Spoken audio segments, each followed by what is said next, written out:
Kerry menyebut harga pasaran sewa yang kalau saya tidak salah 60.000 sekian dolar per hari.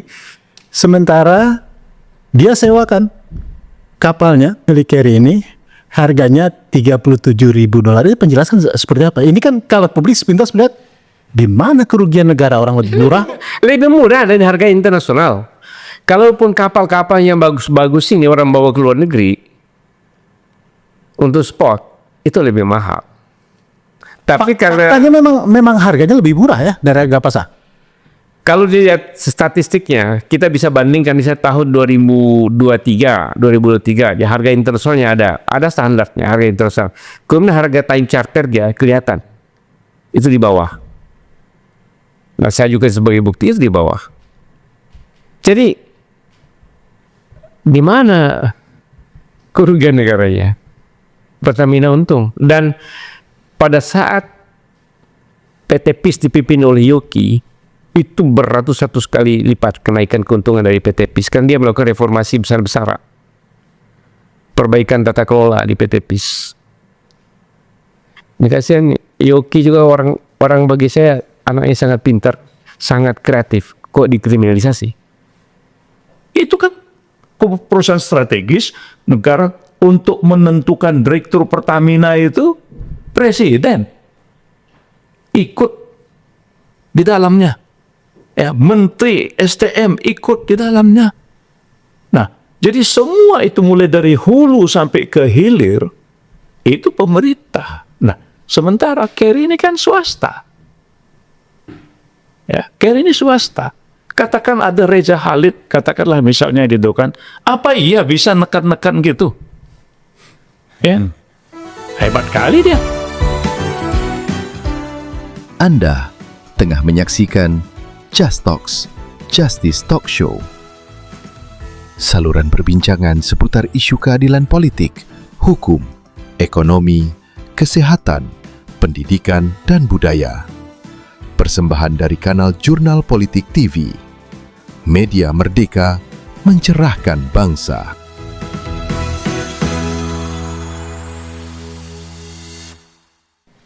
Pemirsa, berjumpa lagi dalam bincang spesial Jurnal Politik TV. Just Talk, Justice Talk Show, bincang-bincang keadilan seputar keadilan hukum, politik, ekonomi, pendidikan, dan budaya. Pemirsa, belakangan ini, walaupun ini prosesnya sudah berbulan-bulan, nyaris hampir 1 tahun, soal bersih-bersih korupsi di Pertamina menyedot perhatian publik.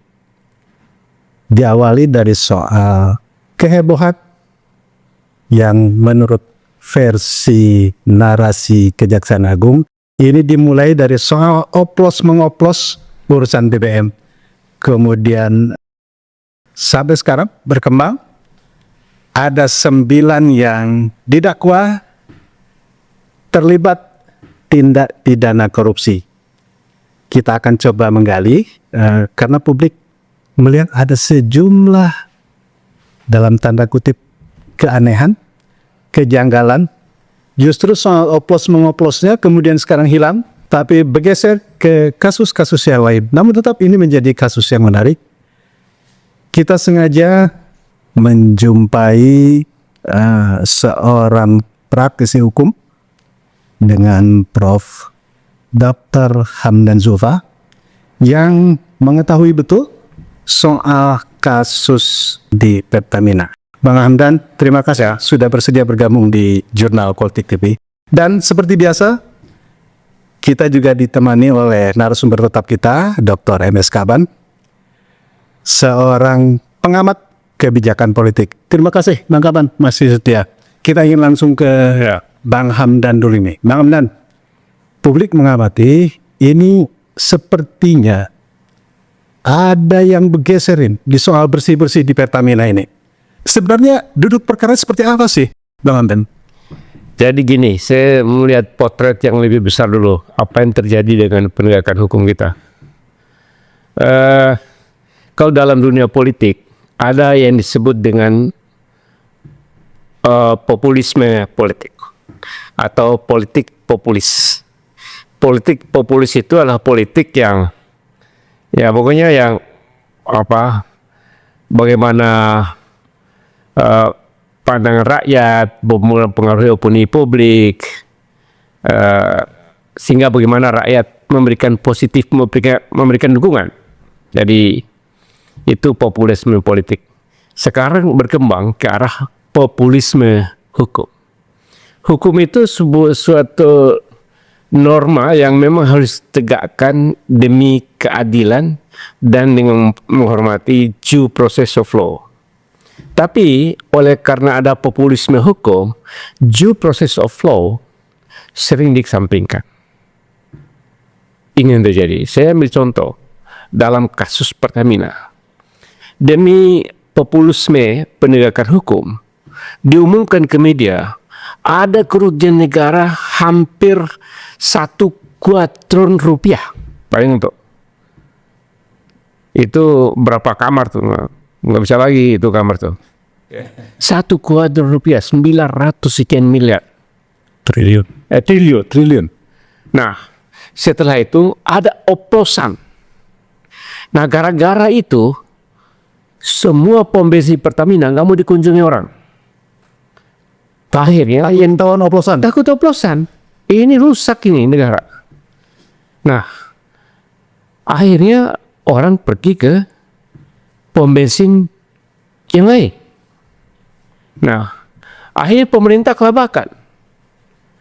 Agar orang kembali kepada Pertamina, pokoknya pom bensin yang lain harus beli BBM dari Pertamina, nggak boleh langsung. Nah kalau nggak kembali, jadi gara-gara populisme hukum bisa rusak tatanan. Nah ini yang terjadi kemarin, akhirnya mengoreksi. Akhirnya apa yang terjadi? Sampai di pengadilan tidak ada itu oplosan. Yang ada adalah ya, masalah tata kelola minyak, ya produk tata kelola crude oil.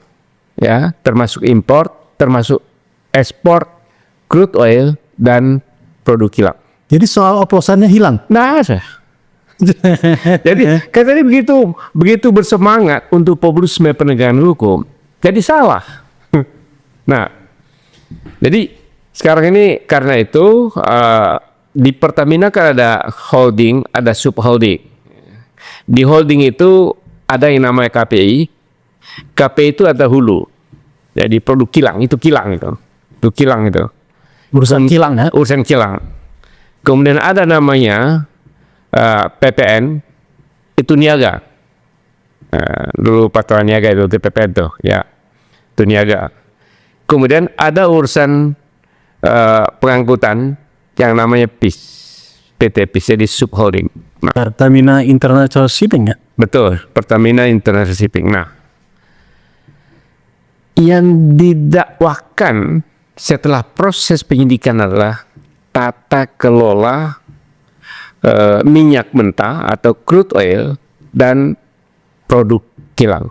Artinya, ya di sini ada di tadi KPI di kilang, kemudian ada di PPN, kemudian PIS bagian impasnya saja, efeknya saja PIS, karena dia berkaitan dengan pengangkutan. Nah, sementara Carry, CS, Gading sama Dimas, tidak ada urusan dengan itu. Ini pihak swasta ya. Ini pihak swasta. Jadi Carry, Gading, dan Dimas ini adalah dua hal. Pertama, dia punya tangki BBM yang namanya di Merak. Sama dengan kita punya rumah disewakan oleh orang lain, jadi dia punya rumah ini disewakan oleh Pertamina untuk menyimpan minyak. Nah ini sebuah tangki BBM yang termasuk yang terbesar, tapi satu yang spesifik adalah satu-satunya tangki BBM yang bisa bersandar kapal yang 110.000. Kapal besar itu bisa bersandar ya. Bisa bersandar. Kemudian ada backloading, ada kapal kecil gitu untuk mengalirkan BBM ini di seluruh Indonesia, terutama Sumatera dan Jawa. Nah, dulu kapal-kapal besar tidak bisa bersandar di Indonesia. Oleh karena itu Pertamina beli BBM Singapura. Beli BBM Singapura karena kapal besar bisa bersandar di Singapura. Dari Singapura diambil dengan kapal-kapal kecil masuk ke tangki-tangki BBM seluruh Indonesia. Jadi ada dua hal di situ. Singapura mengambil margin $2-3 per barrel. Kemudian kita juga inefisiensi dalam pengangkutan. Jadi menurut hitungan ahli, ya, karena adanya tangki BBM ini di Merak ini, maka Pertamina efisiensi sekitar $2-3, termasuk biaya pengangkutan $2-3 itu. Kemudian dihitung-hitung lebih 524 juta US dalam 10 tahun. Itu tangki BBM Merak. Dia hanya menyewakan saja tempat itu. Jadi nggak ada urusan dengan oposan, ada urusan apa. Kalaupun dipakai misalnya untuk blending, situ ada istilah blending memang. Blending dari RON 88 ke 92, lahir dari 90. Sebenarnya mereka nggak mau. Tapi Pertamina, ini kan fasilitasnya ada. Kalau dipakai. Dan itu bagiannya sangat kecil lagi dari harga sewa di situ. Jadi sangat kecil. Nah itu satu. Bang, sebelum menjelaskan bagian keduanya, publik menangkap dari narasi yang disampaikan kejaksaan, ini luar biasa, pihak swasta ini, sebut saja misalnya Reza Halid, yang bisa menekan, bisa mengintervensi Pertamina, sehingga belum butuh pun sudah, apa betul? Nggak butuh ini Pertamina. Ini dalilnya jaksa, dalil ngarang. Kenapa saya bilang dalil ngarang? Itu dalam RJPP Pertamina 2012-2016 ada keharusan untuk mengadakan tambahan tangki BBM. Satu. Sudah ada rencana kerja. Sudah ada. Ini kan kejadian di 2014. Kemudian di 2013 masuklah di RKAP perusahaan Pertamina. Mulai diadakan di tahun 2014. Pertanyaan saya, siapa yang bisa mendikte Pertamina sehebat apa orang itu? Ini kan keputusan bisnis yang telah dilakukan dengan proses yang panjang. Jadi tak betul juga kalau disebut bahwa Pertamina nggak butuh tapi ditekan Reza Halid gitu. Bagaimana nggak butuh? Nah kalau itu tidak ada, sekarang ini ternyata tambah. Ada lebih 7 tangki BBM yang penambahan di luar tangki Merak. Kalau nggak ada. Gitu. Jadi ini jaksa seperti lebih hebat hitungan bisnisnya dari Pertamina. Coba dibayangkan. Kalau apa yang terjadi kalau jaksa lebih hebat hitungan dan cara pengambilan keputusan bisnis dari keputusan bisnis Pertamina, nggak ada yang benar tuh. Jadi ini memasuki apa yang saya sebut dengan wilayah business judgment rule yang harusnya itulah keputusan dan aksi korporasi. Kalau carry hanya impas di pinggirnya saja, aksi korporasi mengadakan pengadaan BBM daripada buat baru karena Pertamina belum bisa investasi, saat itu ROA-nya nggak mencukupi, bank tidak terima dia kalau pinjaman besar, udah sewa saja dulu, disewalah yang punya carry ini. Jadi dia bilang tidak butuh, bagi saya dari mana? Apa dia lebih ahli daripada Pertamina? Jadi ini pengambilan keputusan bisnisnya itu rumit, detail. Nah itu berdasarkan kepentingan bisnis, pertimbangan investasi, pertimbangan kondisi keuangan dan lain sebagainya. Banyak sekali pertimbangan terkait tadi tidak langsung ketok dari atas. Saya masih belum yakin ini. Sampai sekarang kilang itu masih digunakan atau tidak untuk melihat butuh nggak Pertamina gitu? Bukan kilang, tangki BBM. Iya, tangki BBM. Tangki BBM ini setiap tahun itu mendapatkan penghargaan dari Pertamina. Selama 8 tahun terakhir. Kemudian yang kedua, ini menjadi objek vital nasional. Kemudian yang ketiga, sampai sekarang masih dipakai. Berarti masih butuh Pertamina. Bahkan diambil alih oleh kejaksaan. Namanya PPA. PPA apa? Atau mungkin Pertamina mau bisnis kejaksaan bisnis Pertamina kali. Ini pengelola juga itu. Kita nggak tahu yang tata kelolanya nanti. Jadi itu yang terjadi itu. Lalu di mana tidak butuhnya? Itu pertanyaannya. Di mana tidak butuhnya? Jadi itulah hal yang pertama ya. Oke. Kemudian yang kedua mengenai kapal. Ini kapal ini ceritanya begini. Kerry ini sudah lama bisnis kapal. Banyak kapalnya. Dan dia bukan anak baru bisnis kapal. Kapal tanker, macam-macam, pengangkutan batu bara dan sebagainya. Tapi ada reformasi besar-besaran dan penyegaran di Pertamina. Pertamina ini mau menyegarkan kapal-kapalnya yang sudah tua. Karena itu menjadi tidak efisien. Dia mendapat informasi itu dari PT PIS. Bahwa dia melakukan apa, kan tidak sanggup juga PT PIS membeli kapal semuanya. Akhirnya dengan dapat informasi itu, dia rencana beli kapal. Gitu. Dia berencana sekaligus beli 3 kapal. Yang satunya Suezmax itu kapal besar memang. Ya, kapal besar untuk yang mengangkut crude oil. Kemudian ada VLGC, kapal besar juga, very long, gas carrier, jadi besar. Satu lagi yang agak middle. Jadi beli 3 kapal ini. Nah, dalam rangka membeli 3 kapal ini, kan dia tidak mungkin uang sendiri. Itu kapal itu kan mahal sekali. Itu berapa T itu? 3 kapal itu. Itu lebih 1 T, sekitar 2 T seingat saya. Dan dia ajukan pinjaman ke bank. Pinjaman ke Bank Mandiri. Saat pinjaman ke Bank Mandiri tentu tanya, ini untuk apa? Saya rencana mau bisnis kapal. Dengan siapa? Dengan Pertamina. Tentu banyak ngecek. Ini benar nggak? Tanya aja sendiri kira-kira gitu ke Pertamina. Datanglah ke Pertamina, tentu diperkenalkan oleh Kerry ke direksi PIS. Ya. Untuk mengecek benar nggak ada potensi pasarnya kira-kira. Jadi sampai di sana oleh Dirut PIS sekarang jadi terdakwa. Memang kami sedang melakukan reformasi besar-besaran untuk kapal. Kami mencari kapal-kapal baru, kayak sekarang kapal-kapal tua yang tidak efisien lagi. Memang ada potensi besar. Tapi dia juga tidak memastikan bahwa ini milik Kerry nanti akan diambil. Tidak ada. Tapi yang dia pastikan bahwa memang butuh, kayak kita butuh kapal. Nah, belilah dia kapal, pinjam uang dari bank, dapatlah 3 kapal itu. Dapat 3 kapal, kemudian dia ikut tender pengadaan kapal. Memang ada satu tender di mana pada saat pelaksanaan tender, dia belum memiliki izin pengangkutan migas. Nah, itu kan tidak dibutuhkan di luar negeri. Dan tadi juga tidak dibutuhkan. Tapi karena undang-undang migas itu, bahwa ada izin pengangkutan, izin produksi, dan izin niaga, itu khusus.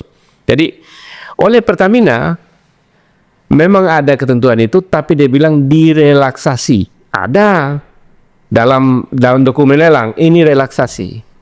Oleh jaksa, dan aku ini tuh relaksasi, dibilang kong kali kong. Ini kong kali kong nih. Tanya semua orang kapal, ini aturannya baru.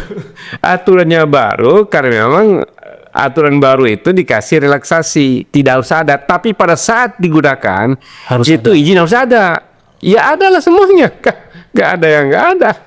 Ada semua aja. Jadi dia dipersalahkan gara-gara ini skenario nih kong kali kong nih mau beli kapal, ada kong kali kong nih dengan direksi PIS nih. Ini dia menjanjikan nanti akan pakai kapalnya dia kira-kira gitu. Jadi sehingga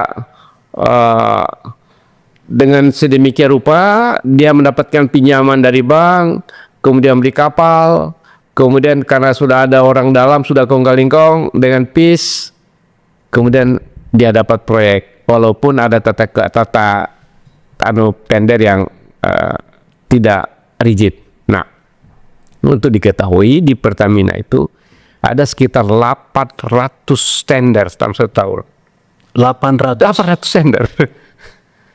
Dan ada 260 kapal yang disewa oleh PIS.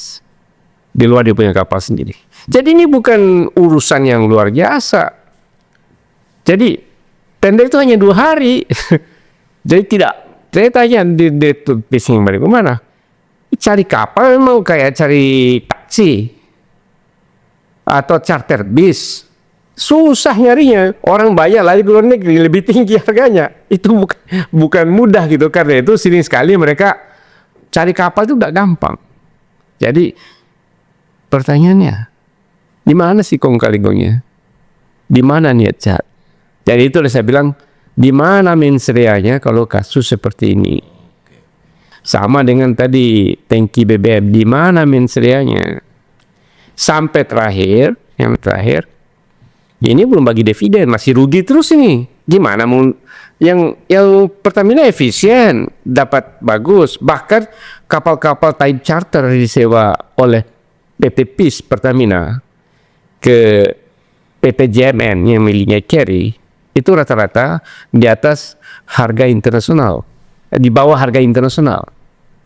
Jadi masih lebih murah karena time charter kan orang kan yang penting uang panjang gitu. Memang spot charter itu lebih mahal. Ada yang disampaikan Kerry ke media terkait urusan kapal ini. Kerry menyebut harga pasaran sewa yang kalau saya tidak salah 60.000 sekian dolar per hari. Sementara dia sewakan kapalnya milik Kerry ini harganya 37.000 dolar. Ini penjelasan seperti apa? Ini kan kalau publik sepintas melihat di mana kerugian negara orang lebih murah? Lebih murah dari harga internasional. Kalaupun kapal-kapal yang bagus-bagus ini orang bawa ke luar negeri untuk spot itu lebih mahal. Tapi karena faktanya memang harganya lebih murah ya dari harga pasar. kalau dilihat statistiknya, kita bisa bandingkan di tahun 2023, ya harga internasionalnya ada standarnya harga internasional. Kemudian harga time charter dia kelihatan itu di bawah. Nah, saya juga sebagai bukti itu di bawah. Jadi di mana kerugian negaranya? Pertamina untung. Dan pada saat PT PIS dipimpin oleh Yoki, itu beratus-ratus kali lipat kenaikan keuntungan dari PT PIS. Kan dia melakukan reformasi besar-besaran. Perbaikan tata kelola di PT PIS. Ini kasihan, Yoki juga orang bagi saya anaknya sangat pintar, sangat kreatif. Kok dikriminalisasi? Jadi, apa? Inilah ngejar populisme hukum yang saya katakan tadi. Tidak memperhatikan due process. Tidak menuju proses. Ini yang saya katakan untuk memperpupus. Pemerintahan ini habis-habisan merantas korupsi itu kami tangkap semua. Itu populisme hukum. Khusus Kerry, saya sebelum apa? Khusus Kerry ini kan publik membaca bahwa ini beneficiary owner, iya kan? Dia bukan eksekutor gitu. Publik kan melihat ini kan berarti dalam peran operasional perusahaan, sebenarnya Kerry nggak ikut campur dong? Ikut campur, dia hanya pemilik, bukan direksi, bukan komisaris. Dia kan hanya mencari-cari aja nih, yang tarik-tarik saja nih. Gara-gara dia anaknya Riza Khalid. Anaknya mafia itu? Anaknya dia bilang mafia. Tapi di keterangan saksi-saksi yang terungkap di persidangan, hubungan yang nggak ada, satu-satunya hubungan. Ketika dia meminjam di Bank Mandiri tadi, Bank Mandiri minta, tolong dong jaminan tambahan. Sebenarnya jaminan udah cukup. Kejaminannya kapal kan? Jaminan kapal kan sama jaminannya asetnya Kerry, kemudian juga cash flow dan seterusnya ya. Nah, tolong jaminan tambahan, dikasihlah jaminan tambahan yang namanya personal guarantee. Personal guarantee dari Kerry dan Riza Khalid. Hanya itu saja satu-satunya kaitannya. Gak ada. Kemudian ada mengatakan bahwa ini memang gak ada, tapi ini kan bapaknya. Kemudian ada perintah melalui namanya Iwan Prakoso. Iwan Prakoso yang memerintahkan orang Pertamina untuk mengambil itu OTM. Nah, anehnya jaksa, saksi menentukan yang nama Iwan Prakoso tidak mau diajukan dalam perkara ini. Kami sudah protes. Jadi jaksa ini mendakwa dan menuntut secara bayang-bayang. Secara bayang-bayang. Bayang-bayang, nggak ada makanya. Kalau dalam hukum, keterangan sidang itulah yang dipakai, bukan cerita-cerita. Kalau saya katakan, kalau tidak dalam keterangan sidangan dan keterangan di luar tidak dibawa sumpah dan tidak dalam sidangan, itu bayang-bayang dan omong-omong, tidak bisa menjadi bukti hukum. Nah, inilah yang menjadi bukti dari jaksa. Katanya Muhammad Reza Mulai Iwan Prakoso memerintahkan Hanung Direktur Pemasaran untuk mengambil menyewa OTM itu dan mempercepat prosesnya sehingga dia ditunjuk langsung. Itu ngarang semua. Bang, sebelum dilanjutkan, nampaknya Bang Kaban ini sudah ingin berkomentar. Bang Kaban, Populisme hukum yang disampaikan dan dipaparkan Bang Hamdan Zulfa dari fakta-fakta persidangan. Apa komentar Abang?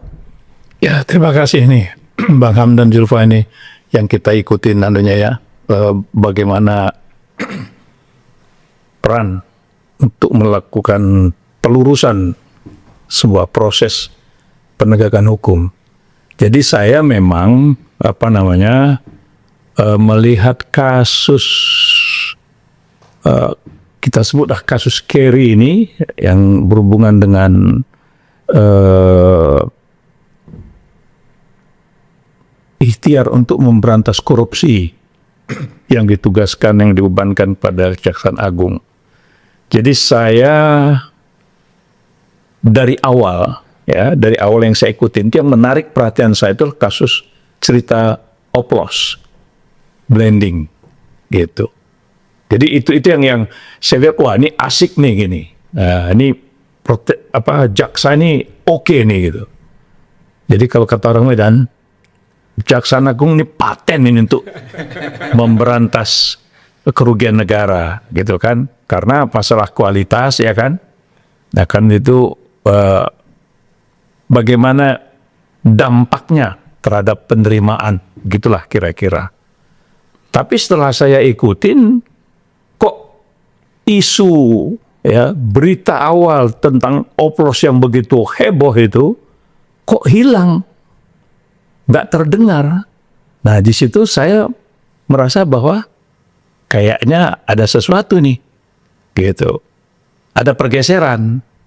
Jadi dakwaan itu jadi bergeser dia. Saya nggak ngerti nih Pak sama Hamdan tuh. Kalau dakwaan tuh berubah-ubah tuh gimana gitu kan? Ini kan jadi sesuatu juga, ya kan? Dia kan orang hukum, ya kan?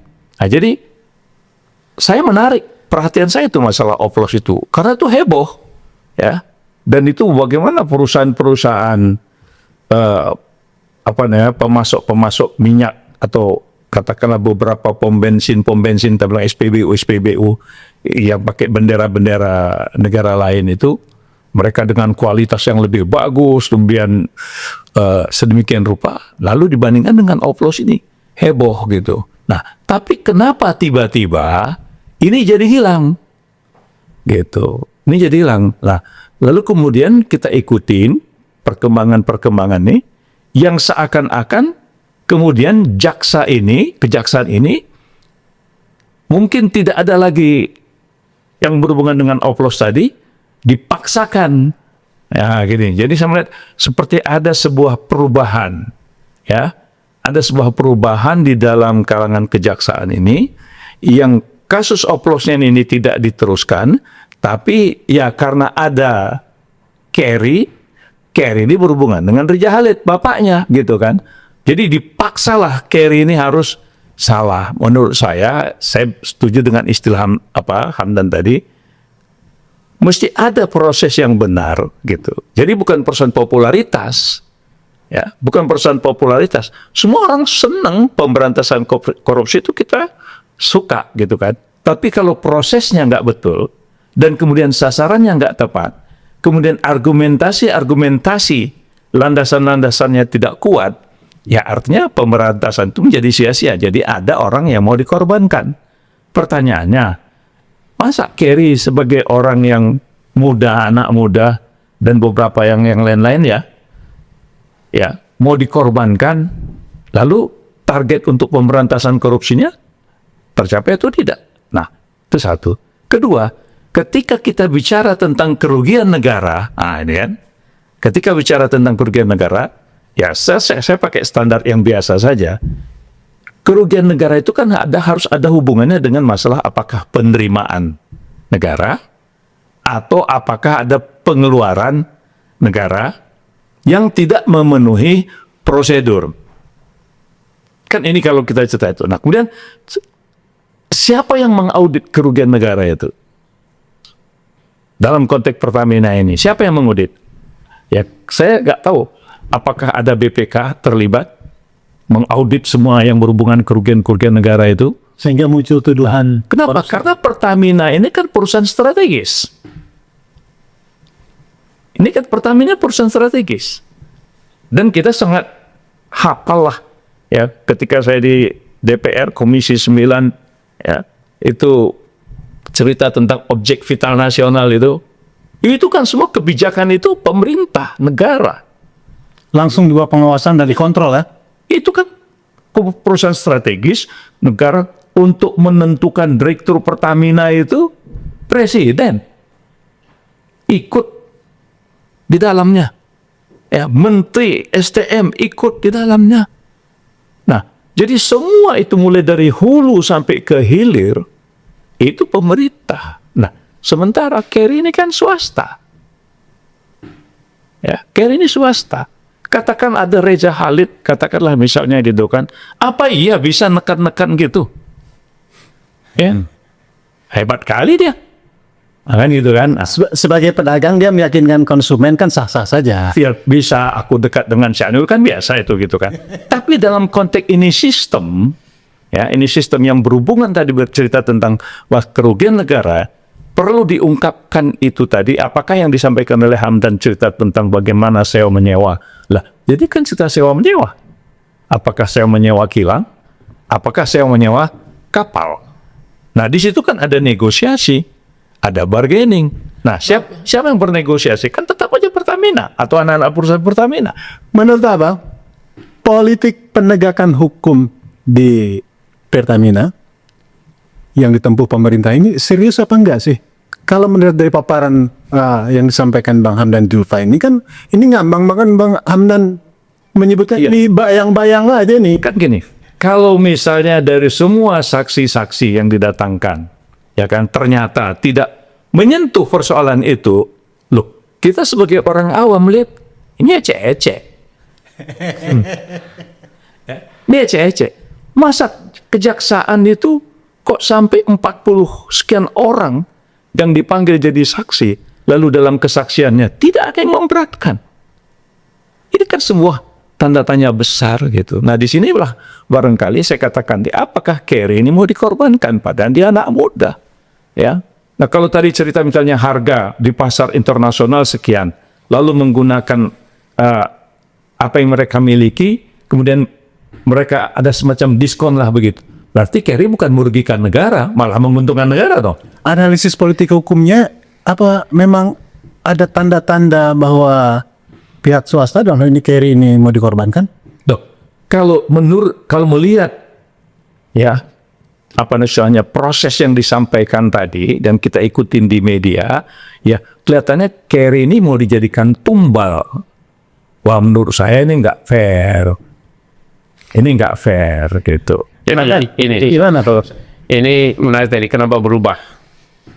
Jadi, Carry cerita, saat pertama sekali dipanggil, dan langsung ditahan. Ini diperiksa mengenai apa?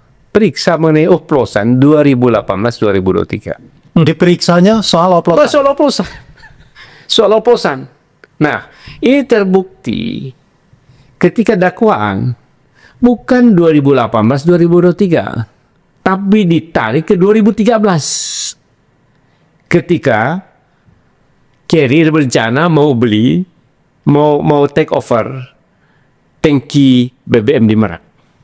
Nah, ada itu di dokumen BAP atas sebagai tersangka atas tata kelola minyak mentah dan produk kilang 2018-2003. Seluruh BAP saksi juga begitu. Nah, Bukan 2013? bukan. Ini kehilangan akal begitu. Cari aja lah kira-kira gitu. Cari aja dan dimundurin 2013. Kita sudah protes. Lah, DAP itu dasarnya membuat surat dakwaan dan dasarnya tuntutan dan dasarnya persidangan.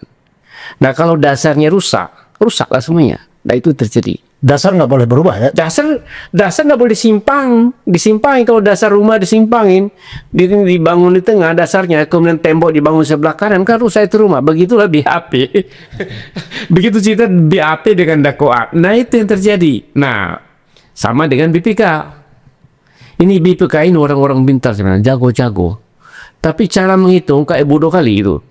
Ya, kita istilah Medani. Dalam hitung ini, saya ambil contoh gini. Ini TBBM Merak itu dipakai Pertamina selama 10 tahun. Dan sampai sekarang masih dipakai. Dan jadi objek vital nasional. Tetapi seluruh jumlah yang dibayar oleh Pertamina sampai disita itu 2,9 triliun, itulah kerugian negaranya. Coba. Tuh. Lalu gratis sewanya selama 10 tahun. Kayak simpel, gratis. Apa dia punya sendiri? Orang pengusaha ini investasi dengan pertaruhkan nama baik, mempertaruhkan seluruh asetnya pinjam dari bank dengan uang sendiri untuk membeli itu. Kemudian Pertamina datang dengan gratis. Anda tidak perlu bayar, gratis. Jadi 2,9 itulah kerugian negara ini, 2,9 triliun itu. Saya bilang ngaco. Kenapa total loss? Saya tanya. Kenapa total loss? Terserah kami menentukan metodenya. Lah, undang-undang perbinaan negara itu clear. Ini Pak Kaban yang bikin nih. Undang-undang perbinaan negara itu bahwa kerugian negara itu kerugian yang nyata dan pasti. Lah, ini kan asumsi. Asumsi katanya karena ada kong kali kong pada tender itu penunjukan langsung, ini semua dianggap tidak ada. Mana tidak ada, barangnya ada kok. Kalau proyek fiktif, iya, ini tidak fiktif, ini barang, gitu loh. Kenapa total loss? Saya bilang orang-orang pintar, kok kayak bodoh gitu loh. Nah, sama dengan yang kedua, hitung kerugian negara kapal. Kapal ini katanya di bawah harga. Bagaimana cara di bawah harga? Jadi tentukanlah harga yang dibayar oleh PT PIS kepada PT JML Military. Selisihnya di mana? Dia hitunglah itu biaya operasional kapal dalam satu time charter. Berapa dia operasionalnya? Dia itu nggak lengkap lagi. Kira-kira kalau ada 7 poin, hanya 9 poin, hanya 5 poin yang dia hitung. Orang itu nggak dihitung margin kutunya berapa. Jadi pengeluaran yang kira-kira di pengeluaran operasional dari PT JMN ini, ya, jumlah yang dibayarkan Pertamina dikurangi jumlah operasional, itulah kerugian negara. Kan bodoh kali. Harusnya kan, untuk itu selisih gitu, pakai benchmark. Benchmark harga sewa pada saat itu, dia kemahalan enggak? Kan gitu. Kemahalan enggak? Nah, sementara kita ajuin bukti dari data-data yang ada, itu lebih murah dari harga internasional. Di mana kerugian negara ini? Itu yang kedua. Yang ketiga ini lebih aneh lagi ini. Ini kan ada kerugian perekonomian negara 171 triliun. Saya nggak tahu bagaimana cara hitungnya itu.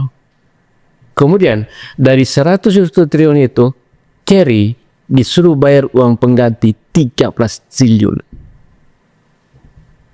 Dari mana akal sehatnya? Dari mana akal sehatnya? Proyeknya Kerry sendiri tidak sampai 3 triliun. Disuruh bayar uang pengganti kepada negara 113 triliun. Dia tidak ikut pada tata kelola minyak. Nggak ada urusannya. Dia nggak ada urusan dengan ekspor, import, crude oil, import crude oil, kan itu dimasalahkan. Nggak ada urusannya. Dia nyewain tangki bensin, tangki BBM, sama sewa kapal. Lalu dia disuruh bayar 13 triliun. Gila kan? Ini ada apa dengan jaksa? Ya, itu yang saya bilang tadi. Jadi hulu hilir itu sebetulnya seluruh sistem ini kan ada dalam kebijakan strateginya Pertamina dengan anak-anak perusahaan. Kerry ini kan swasta. Itu loh. Nah, jadi yang melakukannya kan semua mereka nih. Di sini ujung sebagai orang yang dikatakanlah swasta yang ikut tender dengan persyaratan yang sangat ketat kan begitu kan. Nah, jadi logikanya harusnya di sini dong yang harus diutamakan. Kenapa kok yang tidak ada terkait? Maka saya mengatakan bahwa ini sepertinya gitu kan, memang ingin menggiring, mengorbankan. Jadi ini sebagai korban aja gitu. Nah, pertanyaannya apakah, nah mudah-mudahan gitu kan, mudah-mudahan hakim bisa melihat semua apa yang terjadi dalam persidangan dengan semua kesaksian-kesaksian. Tapi ya karena ini ada nuansanya, nuansa politiknya gitu ya kan, opini ya. Nah, mau benar mau salah nggak ada urusan, yang penting ada tuntutan udah diproses. Nah, nanti bagaimana keputusan hakim, kalau nggak cocok daripada memojokkan kejaksaan, bikin banding lagi, terus saja kerjaan begitu, ya kan? Nah, saya pikir ini presiden perlu perhatian, karena ini bisa membuat image pada presiden. Kalau saya ngeliatnya begitu, gitu ya. Kalau dari aspek hukumnya tadi, apa yang disampaikan Saudara Hamdan, kan sudah saya bilang, nah ini ecek-ecek. Ya. Ini ecek-ecek. Jadi target untuk bagaimana mengelola bisnis Pertamina itu betul-betul kompetitif jauh. Logikanya di mana? Coba, kasusnya kilang sewa menyewa kilang, dan angkutan dan sebagai masalah kapal tadi kan cerita detailnya gitu kan. Jadi Pertamina sampai hari ini pakai itu. Dan jaksa tahu itu masih dipakai. Kalau merugikan harusnya stop dong. Tarik kilang baru. Bisa nggak Pertamina itu mempersiapkan kilang baru seperti itu dengan biaya yang relatif jauh lebih murah dibandingkan kalau misalnya tadi keluar kan gitu. Nah, jadi kalau saya melihatnya dari apa yang disampaikan oleh Hamdan sebagai lawyer, dan saya juga mengamatin gitu kan, ngikutin. Nah, karena saya tahu Pertamina itu udah bermasalah dari dulu. Udah dari dulu bermasalah Pertamina ini gitu kan. Nah, sampai sekarang nggak selesai-selesai. Nah, sekarang ada case yang menurut kita nggak pantas, kalau mungkin lebih cenderung bukan persoalan perdata aja sebenarnya kalau menurut saya sih. Persoalan perdata, tapi kok dibawa dikait-kaitkan dengan seperti itu. Jadi artinya arah penegakan hukum kita menjadi semakin jauh dari impian gitu kan, dari rasa keadilan. Bagaimana timbangan yang di kejaksaan ada padi dan kapas itu gitu kan, ya kan? Kan itu simbol-simbol kejaksaan gitu kan. Nah, jaksa kalau dulu kita di luar jaksa ini kan artinya injak paksa kan gitu.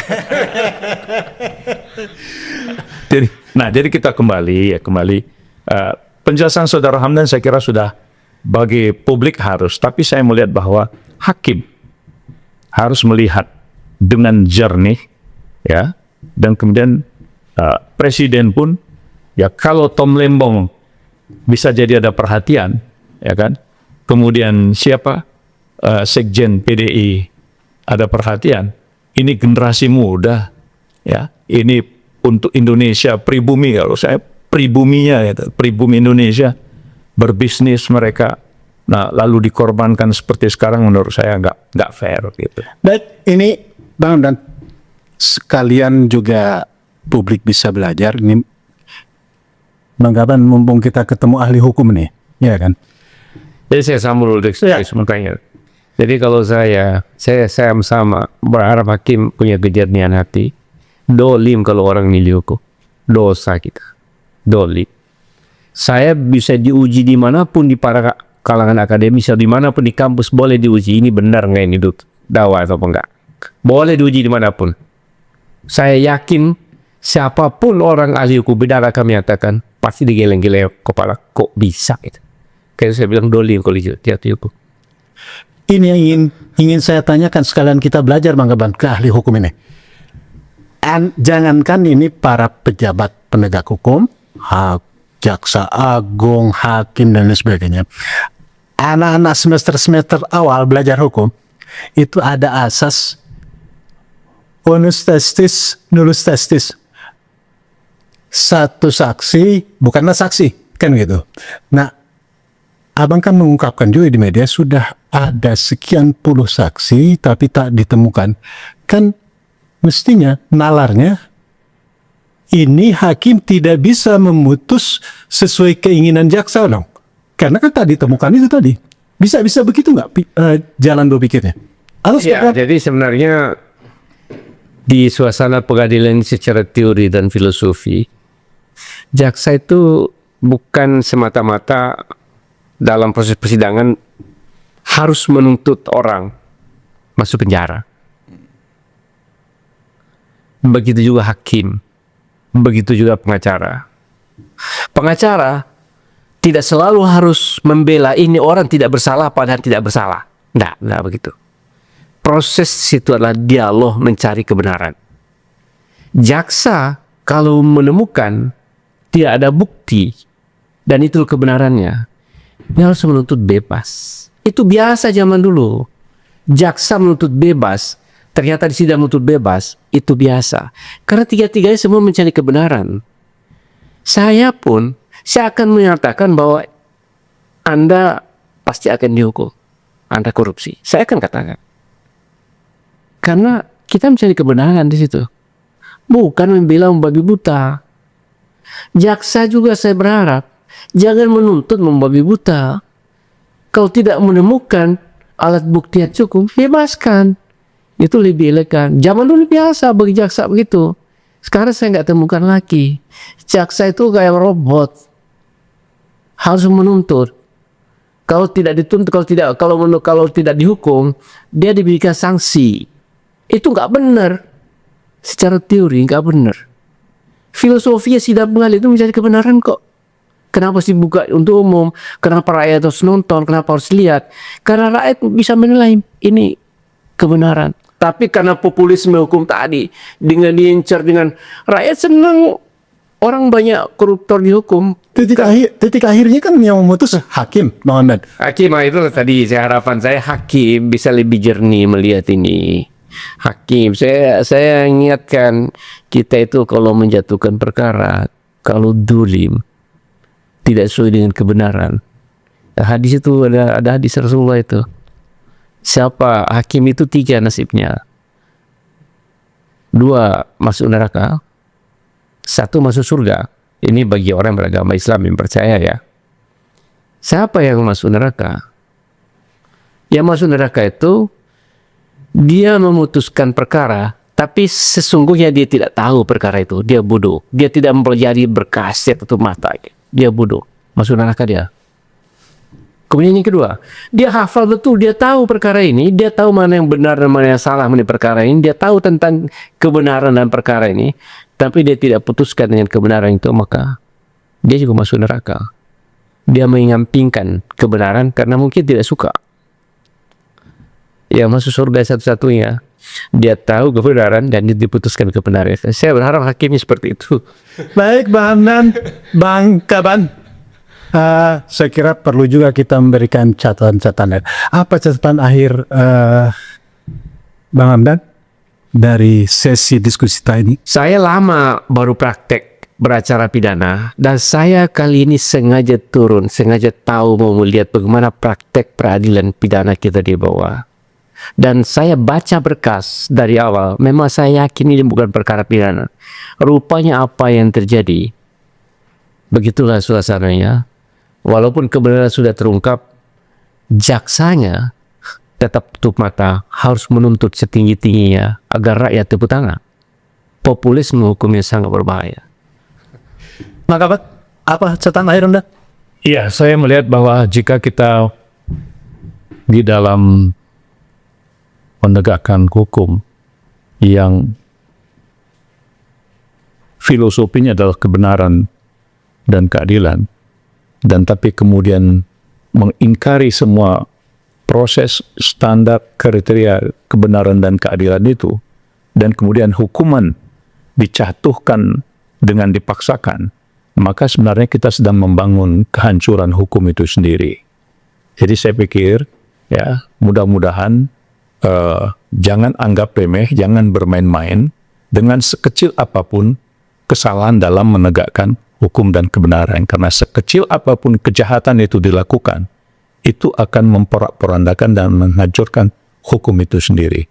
Nah, jadi saya pikir apa yang sekarang ini sedang kita ikutin, ya kita berharap kembali kepada saya tetap mengatakan hakim dan presiden.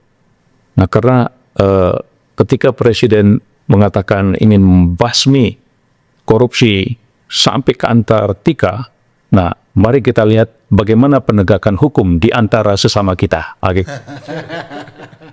Baik, terima kasih Bang Akmal, Bang Hamdan, terima kasih.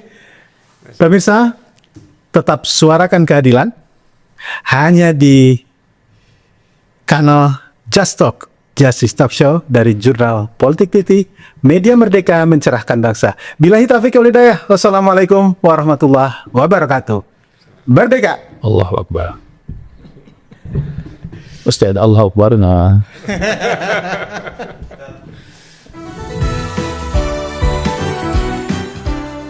Anda tengah menyaksikan Just Talks, Justice Talk Show.